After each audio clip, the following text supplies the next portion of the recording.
Law of attraction या आकर्षण के नियम क्या है और कैसे यूज करें? लॉ ऑफ अट्रैक्शन केवल इसी प्रिंसिपल पर काम करते हैं जो हमें सिखाता है कि सब कुछ एनर्जी है। इस दुनिया में हम जो कुछ देखते हैं वह सब केवल एक एनर्जी से ही निर्मित हुआ है। इसीलिए जिस तरह की भी एनर्जी आपके भीतर से बाहर जाती है, उसी तरह की एनर्जी बदले में आपके पास भी लौटती है। एक बार जब आप अपने फायदे के लिए अट्रैक्शन के नियम का यूज करने की कला में महारत हासिल कर लेते हैं, तो आपका दुनिया देखने का नजरिया बदलना शुरू हो जाता है। अट्रैक्शन के नियम के अनुसार आप जो कुछ भी चाहे अपने जीवन में अट्रैक्ट कर सकते हैं। केवल अपने विचारों में कुछ बदलाव करके और साथ ही अपने कर्मों की शैली को बदलने से ही आप कुछ भी चाहे अपने जीवन में अट्रैक्ट कर पाने में सक्षम हो सकते हैं। यदि आप यह सोचते हैं कि भला ऐसे कैसे हो सकता है, क्या यह कोई जादू है क्या? इस तरह के कई विचार और सवाल आपके मन को परेशान कर रहे होंगे। अट्रैक्शन का नियम कहता है कि हम चीज को भी अपनी पूरी शिद्दत से चाहने की कोशिश करते हैं, इच्छा करते हैं, तो वह चीज मिल जाती है। इस चीज को शायद आपने पहले भी एक्सपीरियंस किया होगा, लेकिन जागरूकता की कमी के कारण आपने उसे महज एक इत्तेफाक समझ लिया। लेकिन ऐसा बिल्कुल भी नहीं है। जब हम सच्चे मन से अपनी चाहत को खुद से जाहिर करते हैं, तो हमारे वातावरण के आसपास सिर्फ पॉजिटिव एनर्जी फैल जाती है, जिसका प्रभाव इतना तीव्र होता है कि आपकी इच्छाएं पूरी होने लगती हैं। अब बात आती है इस नियम की कि यह कैसे काम करता है। यह आपके लिए जानना जरूरी है। अट्रैक्शन के नियम की पुष्टि करने वाले सैकड़ों लेख मौजूद हैं जो बताते हैं कि यह नियम कोई मिथ नहीं है। हालांकि लोग इस नियम से पहले परिचित नहीं थे। कुछ साल पहले आई एक किताब मिस्ट्री, जिसे रंडाबन ने लिखा था। यह किताब दुनिया की सबसे ज्यादा बिकने वाली किताब बनी। यह किताब पूरी तरह अट्रैक्शन के नियम पर ही आधारित है। हालांकि आज अट्रैक्शन के नियम पर कई तरह के रिसर्च चल रहे हैं, लेकिन दुर्भाग्य से यह नियम इनडायरेक्ट काम करता है। आज हम आपको बताएंगे कि कैसे आप अट्रैक्शन के नियम से अपने जीवन को बेहतर बना सकते हैं। अट्रैक्शन का नियम बताता है कि हमारे पास जीवन में अपनी मनचाही चीजों को अट्रैक्ट करने की क्षमता है। आपके जीवन के अलग अलग पॉइंट पर आपको मिले नेगेटिव असर, निराशावादी संदेशों के विपरीत आपका दिमाग और आपका विश्वास आपके लक्ष्यों को पूरा करने की अनुमति देने के लिए पूरी तरह मजबूत है। पॉजिटिविटी के प्रभाव से सब वाकिफ हैं, और जब आप अपने विचारों में पॉजिटिविटी लाते हैं तो अट्रैक्शन का नियम और ज्यादा शक्तिशाली ढंग से काम करता है। आपके वह विचार जो आपको पूरी संतुष्टि प्रदान करते हैं, आपको उन्हें थोड़ा ज्यादा समय देना चाहिए। जब आप अपने सपने को और प्रभावी ढंग से देखते हैं, तो नतीजतन आप जानबूझकर अपने सपनों को पूरा करने की संभावना बढ़ा सकते हैं। आप सिर्फ अपने भविष्य के बारे में अपने नजरिए को, अपनी सोच को महत्वाकांक्षी आशावादी बनाएं। सिर्फ इतना छोटा सा काम आपको बड़ी सक्सेस के पास ले जा सकता है। आपको सिर्फ अपना ज्यादा समय इस तरह के विचारों को देना होता है। आपको एनर्जी इतनी अधिक होती है कि आपकी सफलता की संभावना बढ़ जाती है।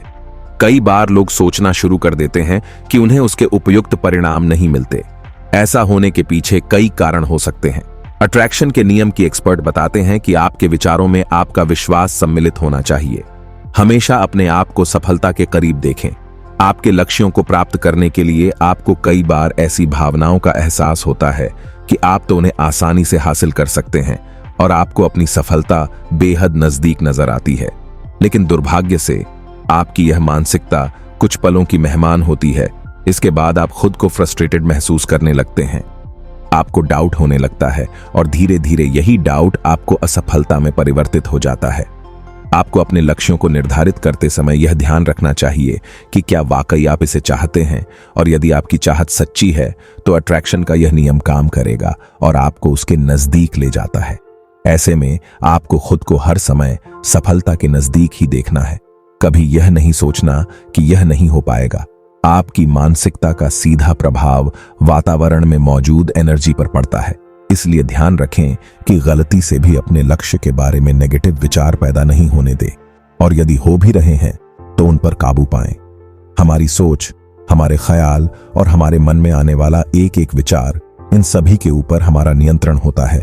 लेकिन नियंत्रण तभी होता है जब आपने इसके लिए काफी अच्छी प्रैक्टिस की हो। अन्यथा तो आप चाहते हैं और सोचते कुछ और जा रहे हैं। इस तरह की मनोस्थिति बन जाती है। कोई भी व्यक्ति पैदा होते ही अपने मन पर महारत हासिल नहीं कर पाता। ये सब कुछ उसके अपने प्रयासों की देन है। आप भी जब लगातार प्रयास करते हैं तो आप अपने मन को अपने अनुसार बदल सकते हैं। जैसे कि एक पल में आपको कोई वस्तु पसंद आई और आप उसे चाहते हैं और आपका पूरा निर्णय है कि आप उसे प्राप्त करेंगे, लेकिन अगले ही पल किसी अन्य व्यक्ति को वह वस्तु पसंद आ जाती है। ऐसे में आप क्या करेंगे? वह व्यक्ति जिसने अपने मन पर जीत हासिल की है, वह इस वस्तु को बड़ी आसानी से सामने वाले को दे देगा और उसको इससे रत्ती भर भी फर्क नहीं पड़ेगा। वहीं दूसरी तरफ एक ऐसा व्यक्ति जो अपने मन का गुलाम है, उसकी मनोदशा इस समय सबसे बदतर हालत में होगी। वह इसके लिए दुखी होगा, अपने ईश्वर को गलत समझेगा, यहां तक कि उसके चारों तरफ इतनी अधिक नेगेटिव एनर्जी उत्पन्न होगी कि उसके आने वाले काम भी बिगड़ने चले जाएंगे। और शाम को बिस्तर पर सोने से पहले वह दुखी होकर विचार करेगा कि आज का दिन ही बेकार था या मेरी किस्मत ही बेकार है। अब आप चुनिए, आप क्या चाहते हैं? अट्रैक्शन के नियम के हर पहलू को समझे, खुद को नेगेटिव विचारों से कोसों दूर रखें। बेशक आपको पता है कि यह आपके मुताबिक नहीं हो रहा, फिर भी अपने आप स्थिर रखें और अपनी पॉजिटिव सोच को लगातार जारी रखने का प्रयास करें। अपने ध्यान का केंद्र बदले, परिस्थितियां अपने आप बदलेंगी। जब आप ठीक महसूस नहीं कर रहे होते हैं, उस समय आपके मन में निश्चित ही नेगेटिव एनर्जी का भरपूर प्रभाव होता है। असल में जो स्थिति है वह उतनी बदतर होती नहीं है जितनी कि वह आपको लगती है या महसूस होती है। ऐसे में आपके ध्यान का केंद्र ही यह तय करता है कि आप किस तरह की एनर्जी का उपयोग कर रहे हैं और उसी के अनुसार आपका मन काम करने लगता है। वही यदि ध्यान का केंद्र कुछ पॉजिटिव विचारों के साथ है तो यह आपके मन में नई एनर्जी और स्फूर्ति का संचार करता है। जब आपका ध्यान का केंद्र यानी कि वह विषय जिसके बारे में आप विचार कर रहे हैं, उसे विषय को किस नजरिए से सोच रहे हैं, आपका नजरिया उस विषय के प्रति पॉजिटिव है या नेगेटिव। यदि आपका नजरिया नेगेटिव है तो आपको नुकसान उठाना ही पड़ेगा और पॉजिटिव है तो आपकी सफलता की संभावना बढ़नी है। इसीलिए यह जरूरी है कि आप अपने ध्यान के केंद्र को पॉजिटिव रखें और यदि यह नेगेटिव है तो इसे पॉजिटिव में बदलें। अट्रैक्शन का नियम सफलता के बड़े में आपके विश्वास को पूरी तरह बादल देगा। कई लोग ऐसा मानते हुए बड़े होते हैं कि सिर्फ असाधारण रूप से बुद्धिमान, अमीर, सुंदर या ऐसे लोग जिन्हें कुछ स्पष्ट रूप से विशेष अधिकार प्राप्त है, सिर्फ यही लोग सफलता प्राप्त कर सकते हैं। लेकिन एक बार जब आप अट्रैक्शन के नियम में अपना मूल विश्वास बना लेते हैं और अट्रैक्शन के नियम को पूरी तरह लागू करते हैं, तो आप देखेंगे कि सफलता एक ऐसी चीज है जो सभी के लिए उपलब्ध है। कुछ विचार जो सिर्फ नुकसान ही देती हैं। बहुत बार आप खुद को ही गिरा हुआ महसूस करते हैं। आप खुद के प्रति इतने ज्यादा आलोचनात्मक हो जाते हैं कि इससे आपके निजी जीवन पर प्रभाव पड़ने लगता है। गलतियां भूल सबसे होती हैं, लेकिन उन्हें भला कर हमें आगे ऐसी गलती न दोहराने की सीख लेनी चाहिए।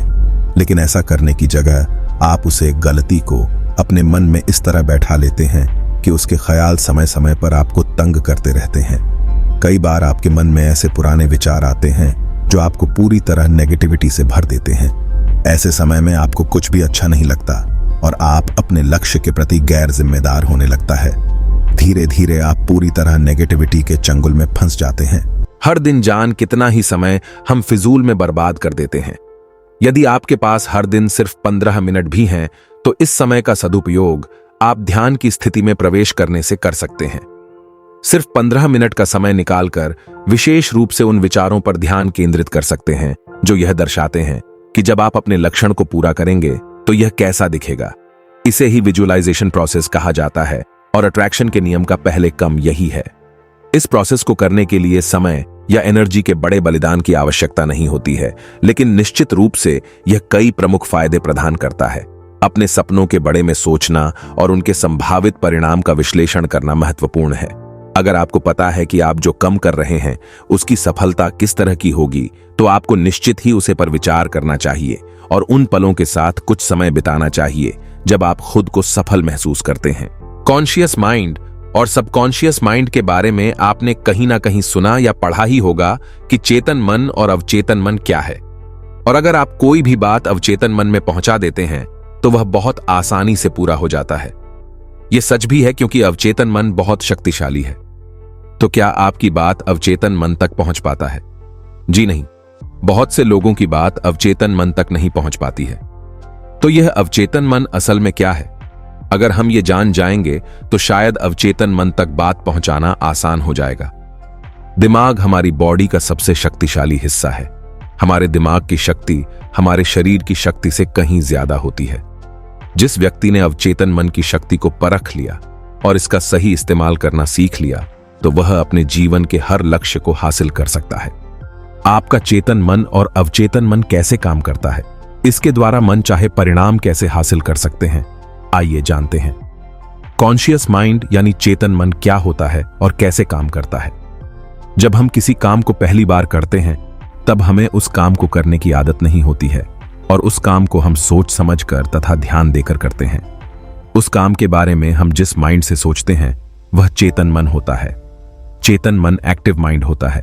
जब हमें कोई बात बताई जाती है या कही जाती है उस समय हमारी जो प्रतिक्रिया होती है वह हमारे चेतन मन से ही होता है, क्योंकि हम उस बात को पूरा ध्यान से सुन रहे होते हैं। जब हम किसी भी चीज को पाने की इच्छा करते हैं तो वह हमारे चेतन मन से होता है। जब हम किसी भी चीज पर तर्क करते हैं तो यह चेतन मन से होता है। चेतन मन हमारे पूरे माइंड में 10% होता है। जब हम कोई भी काम एकाग्र होकर करते हैं तब कॉन्शियस माइंड के द्वारा ही कर रहे होते हैं। अब बात करते हैं सबकॉन्शियस माइंड यानी अवचेतन मन क्या है। जब हम कोई काम करते हैं जिसके लिए हमें सोचने की जरूरत नहीं पड़ती, जिसमें हमारी आदत पड़ गई होती है, हमारा सब काम अपने आप होता है, तो यह हमारे अवचेतन मन से होता है। अवचेतन मन जब किसी चीज को मान लेता है, यानी अवचेतन मन ने मान लिया कि आपने कार चलाना सीख लिया है, तो आप बिना डरे गाड़ी चलाते हैं। अवचेतन मन हमारे दिमाग का 90% उपयोग करता है। जो हमारे भविष्य को तय करता है वही अवचेतन मन होता है। जब हम कोई गाड़ी चलाना सीख जाते हैं तो हमें सोचना नहीं पड़ता कि कब ब्रेक लगानी है और कब गियर बदलना है। जब हम किसी भी चीज को बहुत दिनों तक याद करते हैं तो यह हमारे अवचेतन मन में याद होता है। चेतन मन और अवचेतन मन दोनों मिलकर हमारी जिंदगी को चलाते हैं। हम अपनी जिंदगी में जो कुछ भी कर रहे हैं ये सब चेतन और अवचेतन मन ही कंट्रोल करता है। कुल मिलाकर हम यह कह सकते हैं कि हमारा दिमाग हमारी जिंदगी को चला रहा है। चेतन मन तो ठीक है, लेकिन यह जो अवचेतन मन है यह कुछ ज्यादा ही खास है। हमारे जिंदगी के 90% फैसले हम नहीं लेते, बल्कि यह हमारा अवचेतन मन लेता है। हमारे दिमाग की असल शक्ति हमारे अवचेतन मन में है। जरा सोचिए, 1 मिनट में हमारा दिल लगभग 70 बार धड़कता है। तो कौन है जो इसे कंट्रोल करता है कि हर मिनट में दिल की धड़कन इतनी बार करानी है, और कौन है जो हमारे शरीर के तापमान को बनाए रखता है? इसका जवाब है हमारा अवचेतन मन। यह हमारे दिमाग का पावर हाउस है और यही तय करता है कि हम कौन हैं और हम कैसे व्यवहार करते हैं। हमारी जो आदतें हैं यह भी हमारे अवचेतन मन से संबंधित हैं।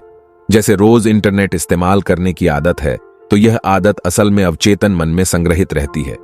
हम लोगों को तो यह पता है कि आदत को आसानी से बदला नहीं जा सकता, परंतु यह नहीं पता कि इसका कारण क्या है। इसका कारण यही है कि यह आदत हमारे चेतन मन में नहीं, अवचेतन मन में संग्रहित रहती है, जो हमारे चेतन मन से कहीं ज्यादा शक्तिशाली है।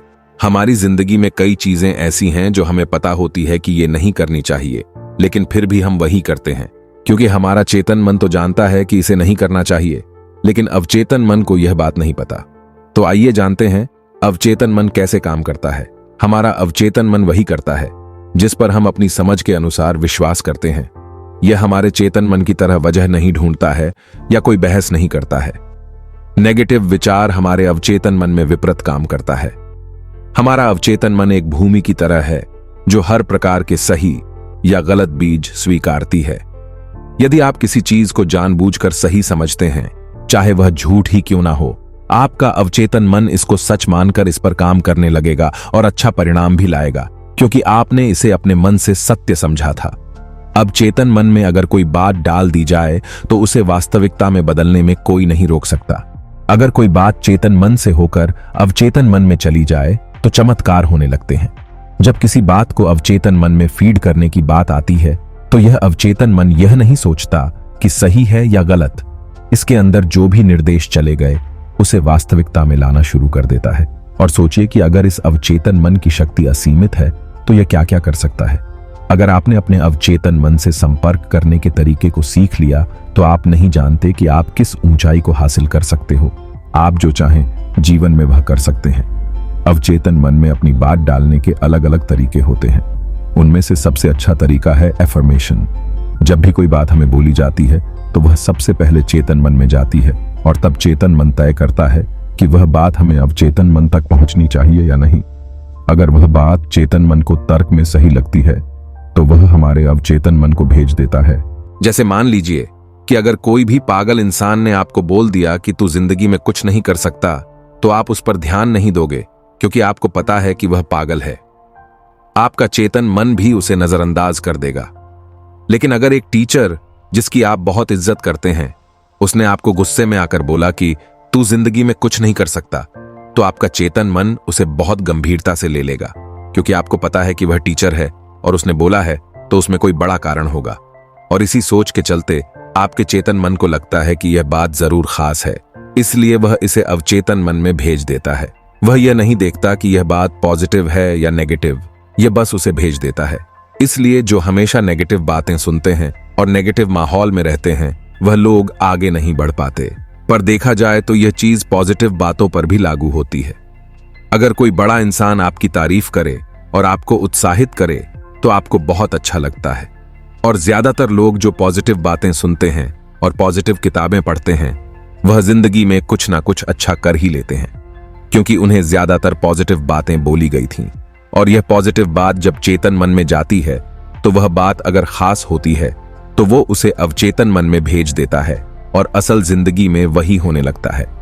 इससे यह पता चलता है कि जब भी कोई बात हमारे चेतन मन में बार बार हिट करती रहती है तो वो हमारे अवचेतन मन में चली जाती है। इसीलिए यह कहा जाता है कि हमें हमेशा पॉजिटिव सोचना चाहिए और नेगेटिविटी से दूर रहना चाहिए। लेकिन ज्यादातर हम इस तरीके के बारे में नहीं जानते और सोचते हैं कि बार बार बोलने से क्या होगा। पर आप एक बार कोशिश करके तो देखिए, आप जो सोचते हो वही आपके साथ होता है। सबकॉन्शियस माइंड यानी अवचेतन मन में कैसे प्रवेश करें? अगर आप किसी चीज को पाना चाहते हैं तो आप अपने अवचेतन मन की शक्ति से उसे पा सकते हैं, लेकिन उसके लिए आपके पास एक इच्छा शक्ति और आत्मविश्वास होना जरूरी है। और इसके साथ ही आपकी सोच भी पॉजिटिव होनी चाहिए। अपने विचार को अवचेतन मन तक पहुंचाने का तरीका जितना आसान है उतना ही मुश्किल भी है, लेकिन अगर आप इसे रोज आजमाएंगे तो आप इस पर जल्दी ही काबू पा लेंगे और अपने अवचेतन मन को अपने वश में कर लेंगे।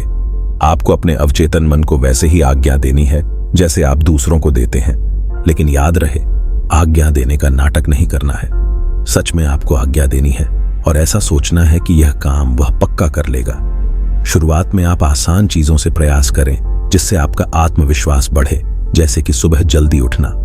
रात को सोने से पहले आप अपनी घड़ी में अलार्म सेट करें और सोते वक्त आपको एक ध्यान होकर अपने अवचेतन मन को आदेश देना है कि सुबह मुझे हर हाल में 5 बजे उठना ही है। ऐसा बोलना है और फिर सो जाइए।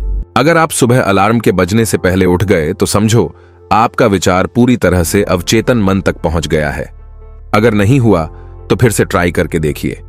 कई बार हमें सुबह जल्दी उठकर कोई गाड़ी या बस पकड़नी होती है तो हम रात को सोने से पहले अलार्म लगा देते हैं, लेकिन हम अलार्म बजने से पहले उठ जाते हैं, जिसकी वजह है अगली रात को हमें सुबह जल्दी उठने की चिंता, जो हमारे अवचेतन मन तक पहुंच जाती है और उसी की वजह से हम जल्दी उठ जाते हैं।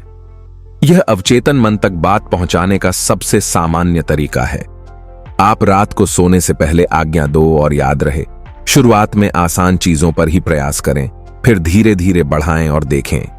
इससे आप वह सब कुछ पालेंगे जो आप पाना चाहते हैं। अवचेतन मन तक पहुंचने का दूसरा तरीका है मेडिटेशन। अगर आप हर रोज मेडिटेशन करते हो तो आपका सबकॉन्शियस माइंड उतना ही प्रभावशाली होगा। अवचेतन मन तक पहुंचने के लिए ध्यान की भी एक अवस्था होती है। वहां तक पहुंचने के लिए आपको हर रोज ध्यान की प्रैक्टिस करनी पड़ेगी, फिर आप धीरे धीरे अवचेतन मन तक जरूर पहुंच जाओगे। अब आइए ये जानते हैं सबकॉन्शियस माइंड यानी अवचेतन मन की ताकत को कैसे स्वीकारें। अपने अवचेतन मन को ठीक से प्रोग्राम करने के लिए यह सबसे जरूरी है कि आपको अपने अवचेतन मन के अस्तित्व पर पूरा भरोसा होना चाहिए। आपको इसकी ताकत का अंदाजा होना चाहिए। यदि आप इसे केवल प्रयोग के तौर पर देखेंगे और आप मानेंगे कि अवचेतन मन जैसी कोई चीज नहीं होती, ऐसी स्थिति में आपके अवचेतन मन में बदलाव असंभव हो जाता है। इसलिए आपको अवचेतन मन के अस्तित्व पर पूरा भरोसा होना चाहिए और यह स्वीकार करना होगा कि अवचेतन मन जैसी कोई चीज होती है और यह मुझ में जरूर पॉजिटिव बदलाव लाएगी। जब आप इस तरह से सोचने लगते हैं तब आपका अवचेतन मन इसे हकीकत में बदलने लग जाता है। अधिकतर लोगों के लिए उनका अवचेतन मन उनके खिलाफ काम करता है, इसलिए इसे अच्छे से ट्रेन करने के लिए आपको इसके साथ दोस्ताना व्यवहार करना होगा। जो भी आप अपने जीवन में हासिल करना चाहते हो उसे आप अवचेतन मन के साथ शेयर करना शुरू करो। शुरू में ऐसा करना मुश्किल भरा काम हो सकता है, लेकिन धीरे धीरे यह ठीक से काम करने लगेगा। नेगेटिविटी से हमेशा दूर रहे। जैसा कि पहले हमने बात की थी कि चेतन मन सोचता समझता भी है, उसके बाद निर्णय लेता है, लेकिन अवचेतन मन के साथ ऐसा नहीं है। वह पुराने अनुभवों के आधार पर ही निर्णय लेता है। वह स्वचालित रूप से काम करता है। इसलिए अगर आप पॉजिटिव माहौल में रहकर पॉजिटिव बातों को अपने दिमाग में यानी चेतन मन में हिट करेंगे तो कभी ना कभी वो चेतन मन की दीवार को तोड़ के अवचेतन मन में दाखिल हो जाएगी। उसके बाद जैसी परिस्थिति आप चाहते हैं, आपकी जिंदगी में वही चीजें होने लगेंगी। मन दो प्रकार का होता है, पहला चेतन व दूसरा अवचेतन। चेतन मन के द्वारा मनुष्य जागृत अवस्था में सोचता है और बाहरी दुनिया का अनुभव करता है। अवचेतन मन इन्हीं सब बातों को ग्रहण कर सुरक्षित रख लेता है। एक प्रकार से अवचेतन मन को आत्म तत्व के साथ जोड़कर देखा जाता है। एक नियत परिस्थिति में अचानक प्रतिक्रिया इसी अवचेतन मन से आती है। दुनिया के सभी धर्म विश्वास के रूप हैं और विश्वास कई तरीकों से स्पष्ट किए जाते हैं। अपने जीवन और ब्रह्मांड के बारे में जैसा विश्वास होगा, मनुष्य को वैसा ही मिलता है। मनुष्य अगर विश्वास कर सके तो उसके लिए हर चीज संभव है। नेपोलियन को विश्वास था कि दुनिया में असंभव शब्द है ही नहीं, और इसी विश्वास के चलते उसने बड़े बड़े युद्ध जीते। जहां पर सकारात्मक विश्वास मनुष्य को सफलता दिलाता है, वहीं पर नकारात्मक व निराशाजनक सोच मनुष्य को असफलता, संदेह व आत्मविश्वास में कमी की ओर ले जाती है। आज चारों तरफ आपाधापी व स्वार्थपरायणता ने अनेक नौजवानों को नकारात्मक सोच की तरफ अग्रसर कर दिया है। अमेरिका के डॉ. जोसेफ मर्फी ने शोध से पता लगाया कि यदि चेतन मन को विश्वास हो जाता है कि वह अब ठीक हो सकता है, तो अवचेतन मन उसे पूरा करने के लिए शक्ति पैदा करता है, और अवचेतन मन के आदेश पर मस्तिष्क उसी प्रकार के हार्मोन पैदा करके उस कार्य को पूरा करता है। अपने अवचेतन मन को यूज करने के लिए पहले उसे समझना बहुत जरूरी है। उसकी प्रकृति को समझने के बाद आप अपने लक्ष्य या विचारों को उसकी गहराई में जाने दें। सबकॉन्शियस माइंड रिप्रोग्राम करें। अगर आपको 1% का भी विश्वास है कि अवचेतन मन आपका जीवन बदल सकता है, तो उसे 1% विश्वास को बड़ा कीजिए। मैं दावे से कह सकता हूं कि आपका जो भी लक्ष्य होगा, उसे पाने में आप जल्दी ही सफल हो जाएंगे। अवचेतन मन यानी दिमाग का वह भाग जो ज्यादातर सुप्त रहता है। अवचेतन मन किसी भी बात का विरोध नहीं करता, ना ही कोई सवाल करता है।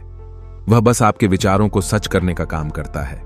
अवचेतन मन को समझने के लिए चेतन मन के बारे में जानना जरूरी है। सिंपल लैंग्वेज में कहूं तो मन के 2 हिस्से होते हैं।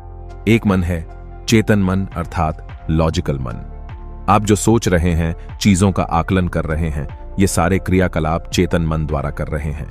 दूसरा हिस्सा अवचेतन मन सबकॉन्शियस माइंड यानी इलॉजिकल मनन, जो तब तक सोया रहता है जब तक आप जागे हुए तथा मन को सोचने या कुछ काम में व्यस्त रखते हैं। एक आम इंसान का अवचेतन मन यानी सबकॉन्शियस माइंड अक्सर सोते समय ही जागृत होता है। दिन भर आपने जिन बातों पर अधिक जोर दिया होता है, उसे रियलिटी में लाने के लिए वह काम करने लगता है।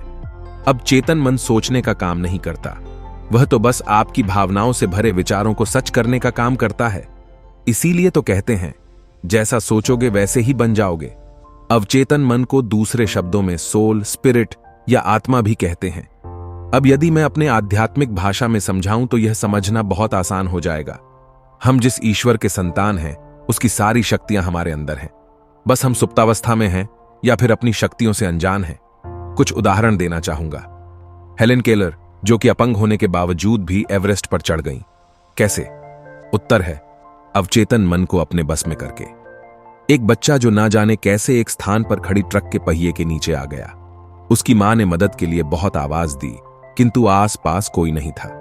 उस मामूली सी महिला ने अकेले ट्रक को उठा लिया तथा अपने बच्चे को बाहर निकाल लिया।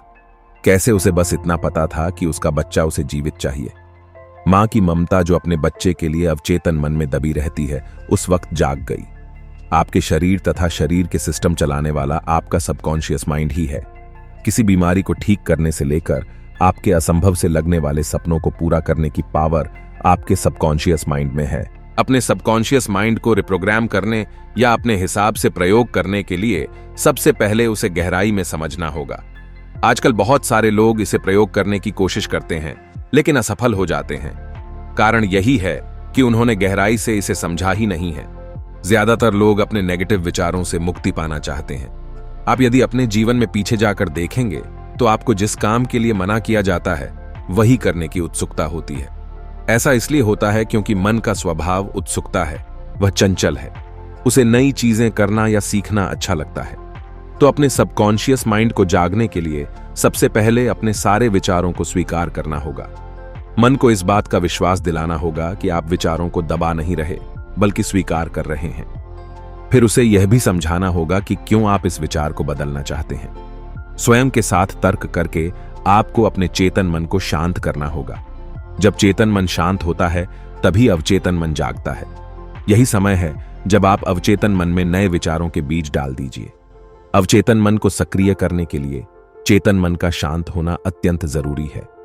अब अवचेतन मन को संदेश कैसे भेजें? अब आप विचार करके देखिए, आपका मन कब शांत होता है? जब भी आपको सही समय लगे उस वक्त आप अपने नए विचारों पर सोचना शुरू करें। चलिए, मैं आपको 2 सही समय का सुझाव देता हूं। अगर आपने कुछ दिन तक इस समय का सही प्रयोग किया तो सफलता जल्दी ही मिलेगी। सोते समय अपने उन विचारों के बारे में सोचना शुरू करें जिसे आप सच करना चाहते हैं। मान लीजिए कि आपको नौकरी में प्रमोशन चाहिए, तो जैसा मैंने अपना अनुभव सुनाया उसके बारे में सोचिए। मन में देखिए कि लोग आपको मुबारकबाद दे रहे हैं और आप उस क्षण को कैसे महसूस कर रहे हैं। इसी विचार के साथ सोने की कोशिश कीजिए। यही वह समय है जब चेतन मन शांत तथा अवचेतन मन जागृत हो रहा होता है। यदि आप अपने विचारों को नींद के साथ मिलने देते हैं तो सबकॉन्शियस माइंड यानी अवचेतन मन को एक विचार मिलता है, वह उसी विचार को सच करने में जुट जाता है। दूसरा समय है सुबह सोकर उठने से लेकर 20 मिनट तक का समय। इस समय भी अवचेतन मन काफी शांत रहता है। आप अपने उन्हीं विचारों को जो रात को सोचा था सोचना शुरू करें। आप पाएंगे कि दिन में जब भी आपको समय मिलेगा आपका चेतन मन स्वयं उसके बारे में सोचने लगता है। ऐसा इसलिए होता है क्योंकि आपका विचार अब चेतन मन की गहराइयों में डाल चुके हैं। 21 दिन में वह विचार आपका वर्तमान बन जाता है। इस संसार में जिन भी चीजों का आविर्भाव हुआ है सबसे पहले किसी की कल्पना में हुआ है। बस किसी को बताने के बजाय उसे सच करने में जुट जाइए। अब चेतन मन में कैसे प्रवेश करें? कल्पना में वह शक्ति है जिस पर मनुष्य जल्दी से विश्वास नहीं कर पाता। जब राइट ब्रदर्स में सबसे पहले इंसान को आसमान में उड़ने की बात कही तो लोगों ने उन्हें पागल समझा, लेकिन आज हम हवाई यात्रा करते हैं। 100 साल पहले तक किसी को नहीं पता था कि दूर बैठे हम किसी की आवाज सुन सकते हैं, लेकिन आज हम सिर्फ आवाज ही नहीं बल्कि उसे देख भी सकते हैं। तो बस कल्पना का सही प्रयोग कीजिए। इधर उधर की बेकार की बातों की कल्पना में समय और एनर्जी का प्रयोग ना करें। यह वह अद्भुत शक्ति है जिससे आप अपने जीवन की रूपरेखा बदल सकते हैं। जितनी बारीकी से अपने सपनों की तस्वीर बना सकते हैं बनाइए। उदाहरण के लिए, आपको कार लेनी है तो किस कंपनी की, किस रंग की, कौन से मॉडल्स की, कितने सीट की, सब कुछ पिक्चर कीजिए। सबकॉन्शियस माइंड तस्वीरों को जल्दी स्वीकार कर उसे सच करने में लग जाता है।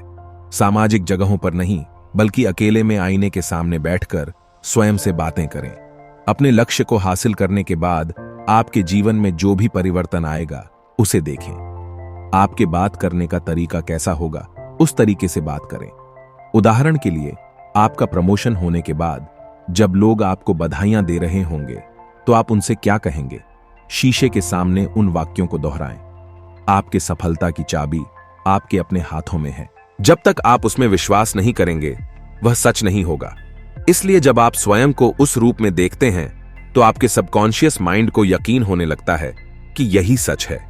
वह आपको आपकी मंजिल तक पहुंचाने का रास्ता बनाने लगता है। कई बार मनुष्य की असफलता का कारण उसकी अपनी ही सोच होती है। ज्यादातर रुकावट पुराने और संकुचित धारणाएं होती हैं। यदि आप अपने सबकॉन्शियस माइंड अवचेतन मन को जगाना चाहते हैं तो आपको यह समझना होगा कि उसको शक्तियां असीमित हैं। असीमित शक्तियों के प्रयोग के लिए आपकी सोच संकुचित नहीं हो सकती। ये विरोधाभास अनजाने में इंसान की सफलता के आड़े आता है। यदि आप अमीर लोगों के विचारों को ध्यान से देखेंगे तो पाएंगे कि किसी भी तरह के बदलाव को वे लोग आसानी से स्वीकार कर लेते हैं। गीता में भी तो कहा गया है कि परिवर्तन संसार का नियम है। अवचेतन मन को जागने का सबसे आसान तरीका है ध्यान योग का अभ्यास। मुझे पता है कि आम इंसान के लिए मुश्किल काम लगता है, लेकिन मेरा एक सवाल है। यदि आपको पता चल जाए कि आपका अवचेतन मन ही अलादीन के चिराग से निकला हुआ जिन्न है जो आपकी हर इच्छा को आज्ञा कहकर पूरा करेगा, तो आप क्या करेंगे? क्या आप इतने बड़े तोहफे के लिए स्वयं के साथ 30 मिनट नहीं बिता सकते? सफल लोगों की कैटेगरी में आना है तो उनकी दिनचर्या गौर से देखें। दौलतमंद लोगों के दिन की शुरुआत ध्यान से ही होती है। क्या आपने गौर किया है कि अक्सर इंसान पास्ट की यादों या फ्यूचर की इमेजिनेशन में जीता है? पास्ट से सीख लेकर आगे बढ़ना ही समझदारी है, क्योंकि सीख के अलावा वा सब कुछ कचरा होता है।